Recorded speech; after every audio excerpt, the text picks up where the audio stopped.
Devenir sapeur-pompier à Monaco, un rêve pour beaucoup. Parmi eux, certains y arriveront. Après avoir été sélectionnés pour participer à la semaine de concours, c'est ici que tout commence. Au programme, pendant 3 jours, des épreuves écrites de français, de mathématiques, de culture générale, et puis des épreuves sportives de natation et de course à pied. Depuis quelques mois, préparation physique, intellectuelle, un petit peu sous tension, là c'est le début, on est lundi matin. Donc voilà, donner son maximum à fond pour ne pas avoir de regrets à la fin. C'est quand même bien complet pour une sélection et j'espère que je la réussirai. Comme j'ai toujours souhaité avoir le côté pompier plus militaire, Monaco avec la principauté est un endroit vraiment magnifique. Premier groupe, TCR, Sauer, Pesanti. Qu'est-ce qui fait un bon pompier? C'était une très bonne question. Beaucoup de valeurs, du courage, du dévouement et l'esprit de sacrifice.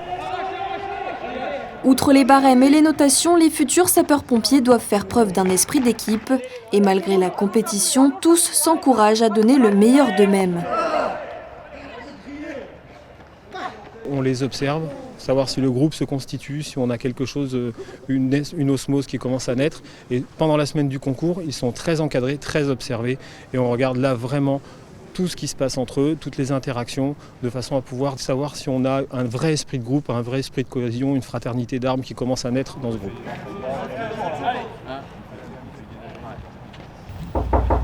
Entrez. Et parmi toutes ces épreuves, la plus importante, l'entretien individuel. Merci Mouktel, messieurs les officiers, merci mon adjudant-chef. Parlez-moi un petit peu du corps des sapeurs-pompiers de Monaco. Très bien mon capitaine. Le corps des sapeurs-pompiers de Monaco, ça a commencé tout d'abord par une milice nationale en 1865. Lors de cette épreuve, le candidat met en avant toutes ses compétences, toutes les valeurs qu'il a envie de partager et surtout toute la conviction qu'il a envie à intégrer le corps des sapeurs-pompiers de Monaco. Dans lequel on se trouve, où il y a aussi l'état-major. Les candidats sont départagés par la commission. Le commandant supérieur de la force publique soumet ses choix au prince souverain. Bonjour messieurs, bienvenue au corps. Et quelques mois plus tard, les nouvelles recrues sont de retour pour 3 mois de formation initiale. Sur la vingtaine de candidats, il n'en reste plus que 4. On se retrouve en salle de réunion, comme ça on va faire un petit briefing, je vous explique un peu tout, ça marche. Vous rentrez dans un corps de sapeurs-pompiers qui en même temps vous rentrez pour travailler dans un pays. Monaco c'est un pays, c'est une ville, donc on a des spécificités à notre corps et il va falloir s'y adapter. On va les formater à la façon pompier de Monaco. Je prends en compte leur expérience passée dans n'importe quelle unité, qu'elles viennent de Marseille, Paris, l'USC 7. C'est enrichissant pour eux, même pour nous, mais il faut la laisser dans un tiroir, comme je dis, parce qu'on attaque une nouvelle carrière à Monaco avec nos techniques, nos spécificités, notre environnement. Et la meilleure façon d'absorber les nouvelles informations des pompiers de Monaco, c'est de laisser ça dans un tiroir.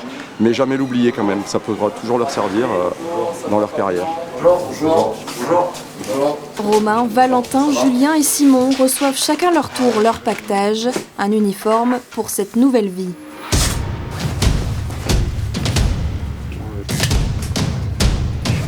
Deux de feu urbain, une paire de trèfles. Les jeunes recrues découvrent aussi leur nouveau logement au sein de la caserne. On sent que c'est le début de la formation, ça va commencer. On ne sait plus les pompiers de Paris, donc c'est différent, ils ont leur manière de fonctionner, donc après il faut savoir s'adapter à la nouvelle institution. Le nombre de places était très limité. Je me considère un peu chanceux d'avoir pu accéder au corps des sapeurs-pompiers de Monaco. Et c'est parti pour 30 jours de formation mêlant secourisme et incendie. Nous voilà déjà un mois plus tard. Ça avance bien, le groupe est bien soudé, ils ont quand même une assez bonne expérience du métier. Donc du coup on a passé beaucoup de temps sur les techniques proprement dites, plus que sur les fondamentaux qui eux ils connaissent déjà depuis leurs anciennes unités. Les 4 nouveaux sapeurs-pompiers peuvent donc rapidement se concentrer sur les techniques spécifiques à Monaco. De la modernité dans les immeubles, il y a aussi quand même de l'immeuble très ancien. Chez nous à Monaco on a tout type de bâtiments. On est tous un peu d'horizons différents, mais au final, on a tous la même mentalité. Il y a une très bonne entente entre nous, beaucoup d'entraide, beaucoup de communication et ça se passe super bien. À être officiellement sapeur-pompier de Monaco. Je pense que c'est l'étape qu'on attend un peu tous. Donc ouais, vivement qu'elle arrive et on a tous hâte de ce moment-là. Pour comprendre l'évolution d'un feu, les nouvelles recrues observent le comportement des flammes de très près. On fait plusieurs caissons, on a fait un caisson d'observation, on va faire un caisson, on va manœuvrer dedans. Donc c'est plutôt pour voir tout ce qui est développement du feu, pour voir comment le feu réagit sur une ouverture de porte, fermeture de porte, voir les différents phénomènes thermiques. Et derrière on va faire des reconnaissances et peut-être tout ce qui est rechercher d'éventuelles victimes ou recherche de foyer. On a vu l'effet de cloche, vous avez vu ça? Là on jouait dans la phase d'embrasement généralisé. Après la théorie, place à la pratique. Les jeunes pompiers mettent à l'œuvre les techniques de reconnaissance d'un lieu. Avec les fumées, ils n'ont aucune visibilité lorsqu'ils arrivent sur intervention. On va engager une première équipe qui va aller donc chercher où se trouve le foyer et s'il y a des potentielles victimes. Il y a tout de suite une équipe qu'on a en sécurité au point de pénétration qui, elle, est à l'écoute et surveille la pénétration de la première équipe.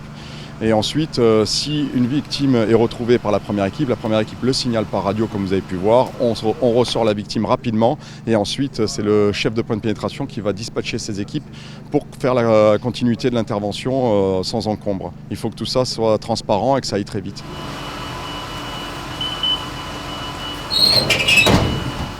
Monsieur, bonjour. Bonjour. Moi j'accompagne un groupe, ça c'est un homme de 50 ans. Alors je sais pas ce qui s'est passé, il s'est senti mal d'un coup et il est tombé par terre. Le secourisme représente plus de 80% des interventions chez les pompiers. C'est un module important dans le parcours de formation du sapeur-pompier. Choc recommandé. Appareil en charge. Restez à l'écart du patient. Passage obligé au jardin animalier Régnier 3 pour former les pompiers aux techniques de capture des nouveaux animaux de compagnie. On démystifie la peur ou l'appréhension des reptiles. Donc on leur fait toucher des lézards, des tortues, des serpents, petits, moyens, gros. Voilà, j'arrive pas. Le problème, tu sais pourquoi tu n'arrives pas? T'as peur de... En fait, j'ai peur de trop lacérer. Mais c'est pas possible, tu lui feras pas mal. C'est sûr? C'est certain. Souvent quand on ne sait pas, on pense bien faire, mais souvent ils ont peur de faire mal. Oh, pour moi alors. C'est pas une attaque ça. Dès qu'il y a une intervention avec des animaux, ils nous préviennent. Quand c'est un animal sauvage, ils nous l'amènent au parc où on l'identifie par photo. Donc pour les reptiles, par exemple, si c'est une espèce de la faune locale, on va leur dire bon, ça c'est de chez nous, vous pouvez la relâcher à la turbie dans son milieu naturel. Si c'est une espèce domestique, par contre, on va la prendre en charge et nous on va soit la garder si on a la place ou la placer dans une structure spécialisée.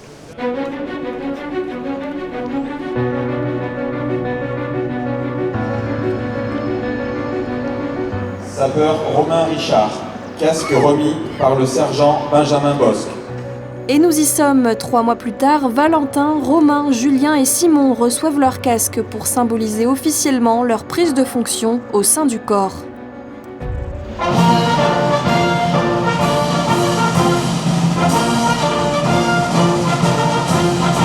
On est fiers et heureux de pouvoir servir au corps de sapeurs-pompiers de Monaco. Je pense qu'on ressort tous de cette formation grandie, on a appris sur nous-mêmes, on a appris à travailler tous ensemble, à se connaître plus l'un l'autre. Et je pense que voilà, ce qui en ressort principalement, c'est un esprit de cohésion, un esprit de groupe qui nous a tous amenés d'un certain niveau à un niveau demandé et requis afin d'exercer le métier. Je t'ai pas entendu. Tu peux ouvrir et tu vérifies tous les raccords. C'est une fierté professionnelle et personnelle. Je pense qu'on est tous contents, c'est l'aboutissement de la formation et maintenant on n'a plus qu'à voir la suite. Des interventions, faire carrière, et puis s'épanouir au sein du corps. C'était des anciens sapeurs-pompiers pour la plupart, donc ça a été une remise à niveau. Ils venaient de différentes unités et ça a pu, on a pu prendre le même langage pour tout le monde. Ils ont su montrer du sérieux dès les premiers jours et ils ont toujours gardé la même ligne de conduite. Et on en est fiers et j'espère que leur carrière se poursuivra dans la même lignée. Dans le prochain épisode, vous découvrirez justement les évolutions de carrière possibles au sein du corps. Comment passe-t-on d'un grade à l'autre? Quelles nouvelles responsabilités peuvent attendre les soldats du feu? Les réponses à suivre.